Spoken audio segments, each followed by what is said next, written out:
फुर्सतगंज की हवाई पट्टी से जब ये तस्वीरें आईं, तो फील गुड वाली फीलिंग के साथ गांधी परिवार दिखाई दी। बहन प्रियंका के कंधों पर राहुल हाथ रखे थे और उनसे मंद मंद मुस्कान के साथ बातें कर रहे थे। ये एक डायरेक्ट मैसेज था जो कांग्रेस की तरफ से दिया गया कि सब ऑल इज वेल है, सब तय रणनीति के हिसाब से किया गया।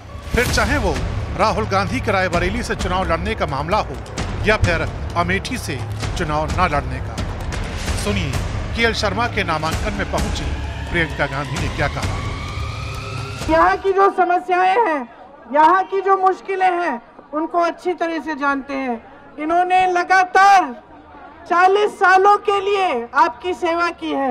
मैंने खुद आंखों से देखा, मैं खुद यहाँ पे आपके साथ मैंने खुद काम किया और इस चुनाव में भी मैं इनके साथ कंधे से कंधा लगाकर चुनाव लड़वाएंगे और आपसे ये उम्मीद रखती हूँ, मैं आपसे ये उम्मीद रखती हूँ कि आप भी हमारे साथ कंधे से कंधा लगाकर इस चुनाव को लड़वाएंगे और किशोरी जी को जिताएंगे। कहने को तो प्रियंका सही कहती हैं कि केएल शर्मा को वफादारी का इनाम मिला, लेकिन सवाल तो सवाल है जो अमेठी की जनता के मन में भी उठ रहा है। अब आप ये बताइए कि क्या केएल शर्मा जो है अब वो चुनावी मैदान में, इसको लेकर आप क्या सोचते हैं? केएल शर्मा कुछ नहीं कर पाएंगे। कुछ नहीं तो कहीं देश में जाओ, कहा क्या भैया अमेठी का अच्छा, जहाँ से राहुल चुनाव लड़ते थे तो राहुल क्यों नहीं चुनाव लड़ रहे हैं? तक वो 5 साल से हार गए, आए नहीं, उनका कुछ अता पता नहीं है। अभी भी यहाँ कांग्रेस को ही सब सपोर्ट करते हैं, लेकिन जो है उनके अब जो है क्या कहते हैं सब यहाँ बीजेपी। केएल शर्मा चुनावी मैदान में तो उनको सपोर्ट करेंगे? नहीं, उनको नहीं है, तो बीजेपी ही जीतेगी। अमेठी से राहुल गांधी 3 बार सांसद रह चुके हैं। 2019 का चुनाव भले ही हारे, लेकिन कांग्रेस का ट्रैक रिकॉर्ड हमेशा से ही अमेठी में शानदार रहा है। 16 लोकसभा चुनावों में पार्टी 13 बार चुनाव जीत चुकी है। यही वजह है कि बीजेपी ने राहुल गांधी को डर वाले फैक्टर पर घेर लिया है। मेहमानों का स्वागत है। हम लोग अतिथियों के स्वागत में कोई कसर छोड़ेंगे नहीं।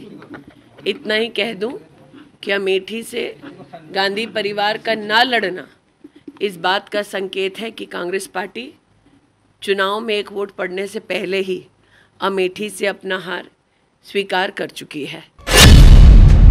कांग्रेस कार्यकर्ता अपने नेता के अमेठी में लड़ाई छोड़ने के बाद हताश महसूस कर रहे हैं। वे यही कह रहे हैं कि डर के भाग गया।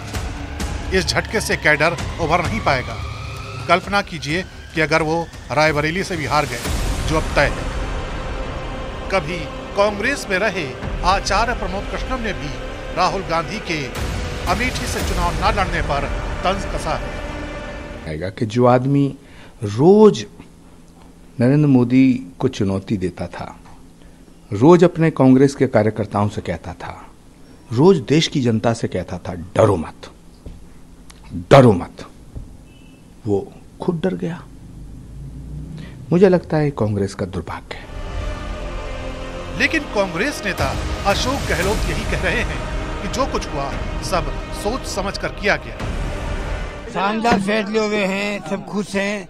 राहुल चुनाव लड़ने रायबरेली से कार्यकर्ता उत्साह का संचार लड़ाई देख रहे हैं। दोनों चुनाव जीतेंगे बहुत भारी बहुमत से। फिलहाल बीजेपी राहुल गांधी के अमेठी से चुनाव न लड़ने को बड़ा मुद्दा बना रही है। राहुल गांधी जी और गांधी फैमिली को साहस नहीं हो रहा है अमेठी रायबरेली लड़ने का, लेकिन किसी ने समझाया होगा कि श्रीमती सोनिया गांधी जी पिछली बार इतने वोटों से जीत गई थी, इसलिए तुम अमेठी मत जाओ, रायबरेली चलो। लेकिन रायबरेली में अमेठी से भी बड़ी पराजय से राहुल गांधी जी की होने जा रही है और यह चुनाव में बहुत मजा आ रहा है कि अब कांग्रेस के जो अपने को सर्वे सर्वा समझते हैं श्री राहुल गांधी जी वो रायबरेली में हैं और सपा के जो मुखिया हैं वो कन्नौज में हैं। और मैं मानता हूं कि हम यह दोनों सीटें तो बहुत अंतर से जीतेंगे ही, इस बार 80 की 80 सीटें जीतेंगे। यूपी का माहौल मोदी में हो चुका और पुराना रिकॉर्ड भी हम तोड़ने जा रहे हैं। ऐसे अमेठी के बजाय अब वो रायबरेली से जा रहे हैं, तो रायबरेली की जनता भी उनका इंतजार कर रही है कि कांग्रेस ने जितने विकास में अवरोध पैदा किए, जितनी मोदी जी के बारे में हल्की बातें कही, एक एक बातों का हिसाब कांग्रेस को देना पड़ेगा और निश्चित हार रायबरेली से भी राहुल गांधी की होने वाली है।